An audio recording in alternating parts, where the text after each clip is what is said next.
Et bonjour à tous, on se retrouve au potager pour une nouvelle vidéo. On va faire une petite vidéo blabla, ça fait longtemps qu'on n'a pas fait ça. Je voudrais parler du sujet de la biodiversité et du potager.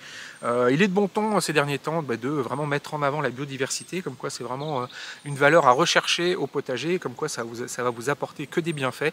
Et moi je reviens un peu de ça, j'ai pas mal été là-dedans au départ que je pratiquais le potager, mais j'en reviens pas mal, hein. Même si vous voyez quand même, hein, toujours je vais faire exprès de me positionner à cet endroit-là. Vous voyez, il y a des cosmos derrière, des fleurs, un massif de capucines qui a tout envahi, qui est vraiment énorme.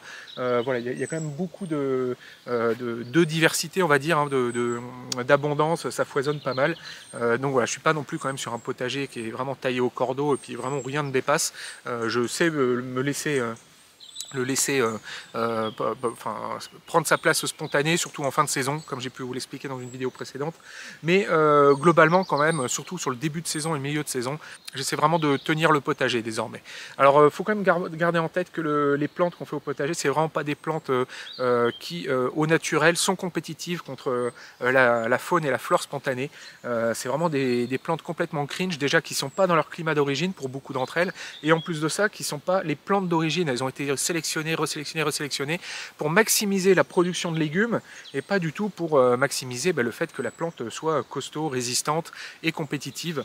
Et du coup, on se retrouve à cultiver des plantes qui sont extrêmement délicates, extrêmement fragiles par rapport, et pas adaptées en plus au climat où on les cultive, en tout cas pas et ni même au sol. En tout cas, c'est pas les plantes du tout parfaites par rapport aux plantes qu'on a spontanément dans votre jardin, qui elles sont vraiment les plantes qui sont adaptées à ce type de terrain. Donc si on essaie de les faire cohabiter avec les plantes qui sont là au naturel, elles ont absolument aucune chance, hein, à part peut-être la menthe, comme on a pu le voir dans une vidéo précédente. Aucune de ces plantes-là ne peut être compétitive face aux chiens-dents, aux liserons et tout ce qu'il peut y avoir dans mon jardin, moi, au naturel. Et donc il faut absolument que je fasse en sorte de protéger toutes ces cultures-là de la faune et de la flore naturelle. Et par la faune, j'entends également tout ce qui va être limaces et gastéropodes, qui va être vraiment, ce qui va être vraiment très pénalisant pour nos cultures au jardin. Et donc moi du coup j'ai un peu essayé les deux, hein. Au départ j'avais un potager avec des petits bacs, avec des allées complètement enherbées. J'essayais de travailler le sol vraiment au minimum. Et également j'essayais plus ou moins de composer avec les limaces, même si quand même ça pour le coup là-dessus j'ai toujours utilisé des granulés anti-limaces, mais la pression était telle via les conditions dans lesquelles je jardinais, elles avaient été dans un tel paradis que même avec des granulés c'était compliqué. Et là maintenant que j'ai essayé de reprendre ça beaucoup plus sous contrôle avec les bacs de culture, vous avez pu me voir utiliser dans mes vidéos, les allées bâchées, non enherbées, j'hésite plus à travailler le sol maintenant désormais. J'estime avoir des résultats bien meilleurs sur certains types de cultures, pas sur tout. Sur certaines autres cultures, les résultats sont à peu près similaires. Là, j'avais pas trop de différence. Là où je vois vraiment une grosse différence, c'est sur les petits semis en pleine terre, hein, tout ce qui va être les semis de radis, de navets, les carottes, tout ce qui va être culture de verdure, que ce soit les blettes, les laitues. Toutes ces petites cultures-là, j'ai vraiment des résultats beaucoup plus intéressants que ce que je pouvais avoir avant dans un potager qui était vraiment difficile à contrôler. Moi, je trouve que ce jardinage au naturel se prête vraiment pas à ce genre de culture. Alors déjà, ça s'y prête pas parce que le non-travail du sol, typiquement, si votre sol s'est tassé avec le temps, si vous avez un sol lourd, argileux et qu'il s'est tassé, vous pouvez pas faire un semis de carottes ou un semis de radis dans un sol extrêmement lourd. Il faut le retourner, en tout cas l'aérer mécaniquement, le faire respirer de manière à ce que le semis puisse bien se germer, les racines se répandre, la carotte descendre en profondeur et puis comme ça s'installer. Alors vous aurez une porosité mécanique qui ne tiendra pas forcément très longtemps par rapport à une porosité naturelle, mais si vous êtes dans un sol où de toute façon il n'y a pas de porosité au moment où vous faites votre semis, si vous essayez de faire un semis dans un sol qui est trop dur, de toute façon ça ne marchera pas bien. Donc vu que la porosité n'est pas là, même naturelle, de toute façon vous n'avez pas vraiment le choix. Si vous voulez que votre culture réussisse, il va falloir rajouter cette porosité de manière artificielle. Alors on ne parle pas pour une laitue par exemple d'aller creuser, faire un double bêchage à 40 cm, hein, juste 15 cm vont suffire, mais il faut aller les chercher, il faut travailler un peu son sol, le retourner un peu sur les premiers centimètres pour que votre laitue, les racines puissent se propager dans un sol qui soit moelleux, confortable, où s'y sentent bien, où il y a de l'air, de l'eau qui puisse passer. Si vous laissez votre sol se tasser et que vous refusez catégoriquement de le travailler, dans des sols trop durs, vous ne pourrez rien faire. Chose également compliquée, c'est sur la limace, hein. Cohabiter avec la limace, essayer de faire du petit semis en même temps ou de la laitue, vous n'y arriverez pas. Vous allez avoir tout qui va se faire dégommer et la limace, il faut vraiment la garder sous contrôle. Notamment, pas hésiter à utiliser des petits granulés bleus d'anti-limace, hein. Je vous rappelle, c'est autorisé en bio, c'est pas extrêmement toxique, hein. C'est du phosphate et du fer, de l'orthophosphate de fer. Le phosphate c'est un engrais, le fer il y en a déjà 5 à 10% dans le sol au naturel. Donc il se trouve que quand on les assemble, quand on les colle ensemble, ça attire les limaces et après ça les fait cracher toute leur eau et ça n'est toxique que pour les limaces a priori, c'est à peine toxique pour les autres animaux. Donc voilà, moi j'hésite pas à utiliser ces granulés là, c'est quand même un très bon outil. Et on nous parle toujours en permaculture et dans cette logique de biodiversité d'un équilibre qui va s'établir entre les ravageurs et les prédateurs. Et moi pour avoir essayé des années, je ne l'ai jamais vu arriver, hein, cet équilibre des ravageurs de la limace par rapport, des prédateurs de la limace par rapport à la limace elle-même. Et donc voilà, moi je pense qu'il ne faut pas trop compter quand même là-dessus. Alors ça peut marcher sur certains, par exemple j'ai pu constater typiquement sur les pyrides du chou que j'avais des guêpes, hein, qui effectivement se baladaient autour des pyrides et qui allaient manger les œufs des pyrides sur les feuilles de chou et que globalement la pression des pyrides était relativement tenue grâce aux guêpes, hein. Bon, mais il a fallu comme j'intervienne aussi moi manuellement aller chercher les œufs de pyrides parce que les guêpes ne suffisaient pas à elles toutes seules, même si voilà, elles ont apporté une aide. Mais sur les limaces, à aucun moment j'ai pu voir les ravageurs prendre le dessus sur la pression sans que moi j'intervienne avec des granulés. Un autre problème du non-travail du sol, c'est qu'on va avoir une pullulation de ravageurs en sous-sol. Donc que ce soit pour les laitues, vous allez avoir des larves de hannetons, des taupins, vous allez avoir de la noctuelle, des chenilles de noctuelle, des vers gris, enfin des tas de choses. Vers gris, chenilles de noctuelle, c'est la même chose d'ailleurs. Vous allez avoir cette pression-là de larves et de chenilles qui vont manger les racines de vos plantes. Vous allez faire également un paradis pour les campagnols et les mulots. En faisant du travail du sol, vous cassez les galeries des rongeurs et du coup vous leur facilitez pas le travail. Et ça va faire partie des problèmes que vous aurez si vous voulez faire du non-travail du sol catégorique. Dans les problèmes qu'on va avoir également, ça va être la gestion de l'enherbement des allées avec des allées qui restent enherbées. Et le chien-dent des allées va en permanence recoloniser vos bacs et vous allez vous battre en permanence contre ce chien-dent. Et d'ailleurs, si vous voulez faire du non-travail du sol, vous ne pourrez pas parce que il va falloir aller chercher le chien-dent en profondeur en permanence et vous allez de toute façon être obligé de retourner votre sol pour aller chercher ses racines parce que si vous essayez de cultiver dans le chien-dent, vous n'arriverez à rien. Donc pareil, les allées enherbées, c'est quelque chose que je déconseille. En plus de ça, ça demande beaucoup de travail en plus, hein, parce qu'il faut passer le rotophile ou la tondeuse si vous avez des bacs dans vos allées pour empêcher l'herbe de monter trop haut. En plus, ça va faire également un paradis pour les limaces qui vont s'y plaire très bien et vont pouvoir s'y développer. Donc les allées enherbées, pareil, quelque chose que je déconseille. Alors là, vous êtes typiquement dans le problème de la biodiversité où vous allez avoir vos cultures qui vont devoir cohabiter juste à côté avec la prairie au naturel que vous auriez sur votre terrain et du coup la prairie va en permanence essayer de recoloniser vos bacs et là vous avez du coup une zone de contact entre la nature spontanée et votre potager qui est maximale, hein, puisque toutes vos allées en fait vous allez avoir une nature spontanée et dans vos bacs de culture ou vos planches de culture vous allez vouloir vos cultures à vous et donc vous avez une surface de contact entre vos bacs et les allées qui est maximale et donc entre votre zone de culture et la biodiversité naturelle qui est maximale et donc vous allez avoir un maximum de combats, de lutte pour justement empêcher cette biodiversité naturelle de réenvahir vos zones de culture qui elles justement ne sont pas naturelles où vous cultivez vos plantes un peu cringe, un peu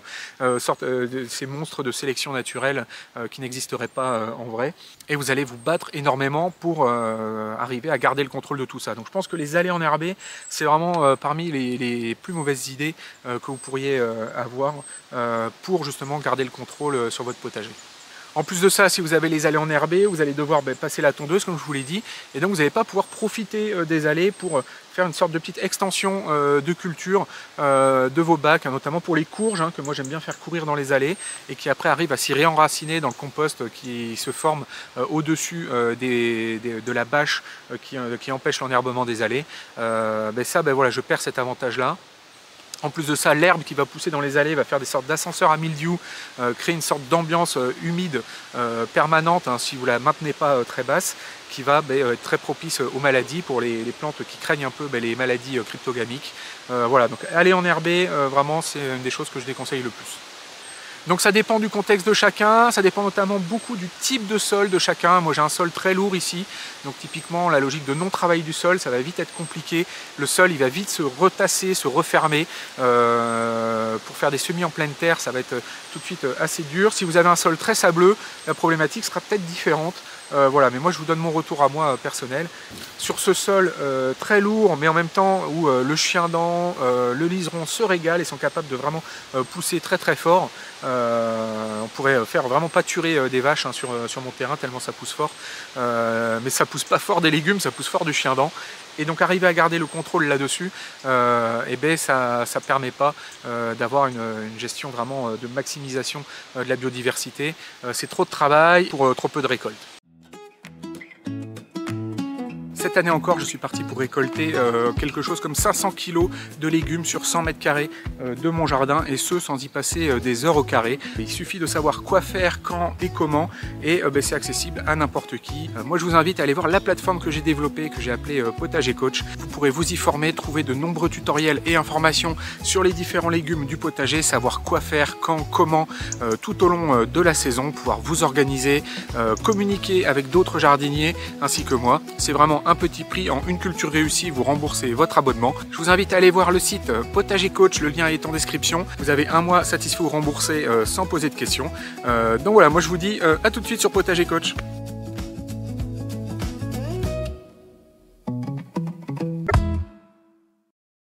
Et alors en soi la biodiversité hein, c'est quelque chose de très bien, moi j'ai rien contre, mais ce que je comprends pas c'est pourquoi on veut toujours absolument apporter la biodiversité au potager, alors que le potager c'est quand même une toute petite surface des jardins des gens par rapport aux jardins d'ornement. Moi vous voyez par exemple, bon, moi je suis pas non plus très représentatif de la moyenne des gens, j'ai un très grand jardin, il fait 3000 m² et j'ai un potager qui fait 100 m².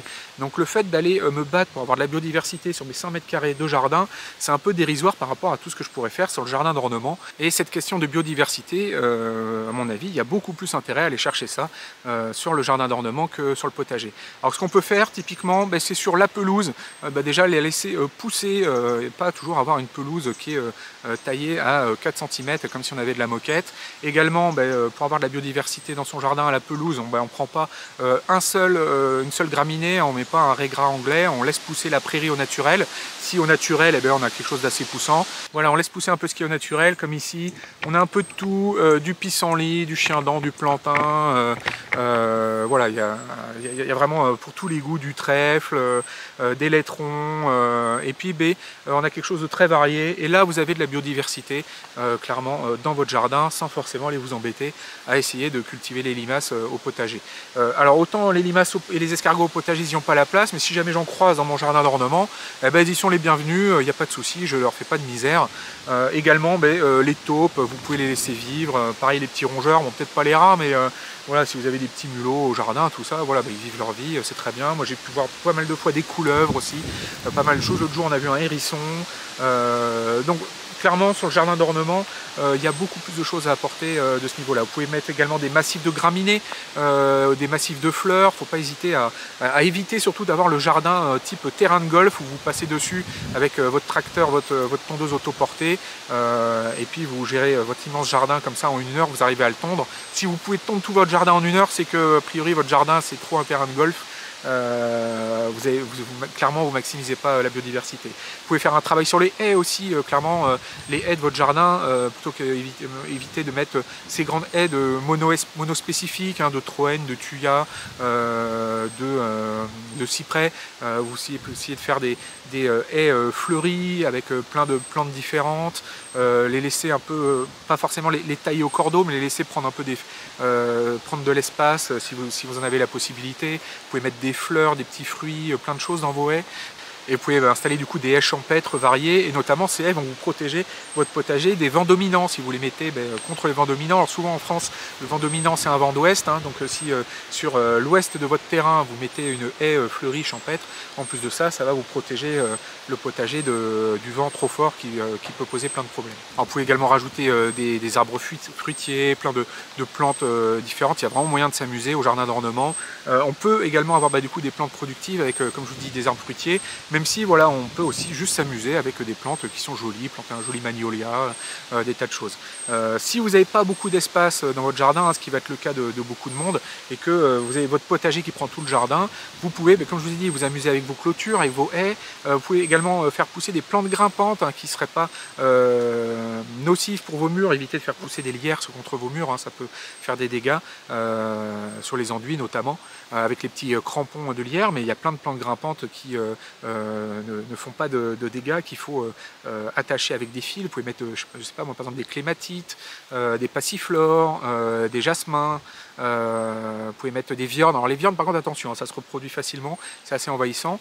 Mais il y a plein de plantes comme ça qui sont très belles. Vous mettez une belle glycine, un bougainvillier si vous êtes dans le sud. Ça va faire une très belle végétation avec des fleurs, ça va faire de l'espace pour la biodiversité sans pour autant toucher au potager. Voilà, il y a vraiment plein de possibilités pour rajouter de la biodiversité au jardin ailleurs qu'au potager. Ah, pour ce qui est de la biodiversité, on fait également attention aux chats. Les chats, c'est un peu une calamité pour les oiseaux, ils font vraiment un carnage. Alors ils font un carnage aussi contre les rongeurs, autant au potager ça peut bien nous aider. Contre les oiseaux par contre, voilà, c'est vraiment un problème. Donc si vous voulez de la biodiversité, évitez d'avoir des chats aussi, parce que là clairement les oiseaux ils vous diront pas merci. Alors c'est pareil, hein, si contre des ravageurs au potager vous utilisez des espèces qui ne pourraient pas être là sans votre intervention, qui n'existeraient pas, typiquement des canards contre les limaces. Est-ce que c'est de la biodiversité? Moi j'en suis pas certain, puisque vous faites intervenir des espèces qui ne pourraient pas être là sans vous pour exterminer des espèces qui seraient là justement au naturel, hein, comme les limaces. Donc là pour moi c'est à peu près du même ordre que de mettre des granulés bleus, hein. C'est une intervention du jardinier pour empêcher un parasite, un ravageur de pulluler, sauf que au lieu d'utiliser de la chimie, un petit granulé bleu, on va utiliser une espèce qu'on importe et qui ne serait pas là au naturel pour exterminer le ravageur qui nous embête. Mais là pour moi je dis pas que c'est même plutôt malin, hein. Moi j'ai pas de problème avec ça, c'est super intéressant comme démarche, même si voilà, ça demande quand même, ça veut dire que vous vous retrouvez à gérer un élevage juste pour gérer vos limaces. Moi je trouve ça quand même vachement plus simple, hein, de juste utiliser des petits granulés bleus, et ça coûte 10 €, une boîte de 10 € tous les 2 ans. Voilà, ça me paraît quand même beaucoup plus simple que de devoir se lancer de toute la gestion d'un élevage juste pour gérer les limaces. Mais en tout cas, c'est plutôt malin, c'est sûrement très efficace. Mais pour moi, c'est pas du tout une démarche de biodiversité, puisque justement, on est dans l'élevage d'animaux qui ne pourraient pas être là tout seuls sans notre intervention, pour éliminer justement des animaux qui seraient eux très bien là tout seuls sans notre intervention. Donc voilà, vous l'aurez compris, la biodiversité pour moi, c'est au jardin d'ornement et pas au potager. Et par contre, justement, c'est super intéressant d'avoir un potager qui se retrouve dans un écrin de biodiversité tout autour de lui, au milieu d'un jardin d'ornement comme ça, qui est très riche justement en petites bestioles qui vont pouvoir protéger notre potager, des hérissons, des oiseaux qui vont venir se nourrir des insectes, des petits crapauds. Également une grande haie qui protège le potager du vent dominant. Voilà, et donc j'ai toute cette biodiversité, j'ai un jardin qui est plutôt riche à ce niveau-là, mais côté jardin d'ornement, voilà, le jardin potager, je le garde sous contrôle. Lui, il est là pour produire des légumes et pas pour faire de la biodiversité. Alors l'intérêt également d'avoir beaucoup de biodiversité et de foisonnement dans votre jardin d'ornement, c'est que tout ça va vous fournir beaucoup de paillage et de ressources pour nourrir la fertilité de votre potager sans que vous ayez besoin d'aller chercher des ressources à l'extérieur de votre jardin, avec les tailles de haies. Également, moi, par exemple, chaque année, j'ai mon érable tenu en trogne que je vais tailler, je vais broyer du coup les branches. Ça va m'apporter également beaucoup de broyat. Toutes les tontes de pelouse variées que je vais pouvoir faire ici, ça va venir enrichir les bacs potagers, les feuilles mortes qui tombent des arbres également. Donc tout ça, ça va m'apporter de la fertilité au jardin. jardin via mon jardin d'ornement. Hein. Si j'avais juste un jardin qui était tenu comme un terrain de golf que je garde très court, que je tonds à la tondeuse autoportée régulièrement, ben, je récolterais rien sur mon jardin d'ornement. Alors que là, avec un jardin tenu comme ça de manière très variée, ben, je suis capable de récolter beaucoup de fertilité pour nourrir mon potager. D'ailleurs, dans cette logique-là, on utilise le jardin d'ornement pour apporter de la fertilité au potager. Ça peut peut-être être intéressant d'apporter de la fertilité au jardin d'ornement pour qu'il ne s'épuise pas. Typiquement, moi, c'est ce que je préconise sur les cendres de bois, par exemple, qui est quand même un élément très costaud. Plutôt que de le mettre directement dans les bacs potagers et puis de risquer de créer des déséquilibres très forts dans les zones vraiment bien précises de culture de nos légumes. À mon sens, c'est plus intéressant de tartiner un peu partout cette cendre de bois dans la pelouse, dans le jardin d'ornement, et après les plantes vont s'en accommoder, ça va suivre son chemin, et puis ça va repartir après dans la biomasse qui va être générée sur le jardin, et quand on va passer la tondeuse, on va récupérer cette fertilité qu'on a mise au jardin et on va pouvoir la mettre au potager. Donc voilà, ça peut être intéressant de réfléchir à une fertilisation du jardin d'ornement dans le but de nourrir le potager via ce qu'on va récolter sur le jardin d'ornement comme biomasse. Donc voilà, c'était une petite vidéo sur le sujet, je vous rappelle, c'est juste mon avis, hein, c'est pas ça aucune valeur obligatoire, hein, tout ce que je dis. Moi, c'est un peu les conclusions que j'en ai tirées après plus de 10 ans de potager. Hein. Ça fait combien j'en suis de potager? Ça va faire 12 ans, chose comme ça. J'ai commencé en 2013, là ça va faire 12 ans maintenant que je pense le sujet du potager. Donc voilà, j'ai eu quand même l'occasion d'essayer pas mal de choses, et clairement, voilà, la biodiversité pour le jardin, pour le potager, c'est pas le bon endroit. Faites ça au jardin d'ornement. Voilà, enfin bon, en tout cas, moi c'est la conclusion que j'en ai tirée, et chacun fait quand même ce qu'il veut chez lui, il n'y a pas de souci. Mais moi j'en ai quand même déduit que c'est quand même, on se facilite pas la tâche, on se crée beaucoup de travail, beaucoup de problèmes pour moins de récoltes, et après c'est un peu décevant, on a un peu l'impression d'être Sisyphe et de se battre à pousser notre caillou, et de perdre un peu notre temps, de se battre aussi un peu contre les moulins à vent pour tisser un peu les différentes références. Donc voilà, vous l'aurez compris, biodiversité et potager, à mon avis, pour moi, c'est pas le bon mariage. C'était une petite vidéo sur le sujet, n'hésitez pas à mettre un petit pouce, à vous abonner à la chaîne, et moi je vous dis à bientôt.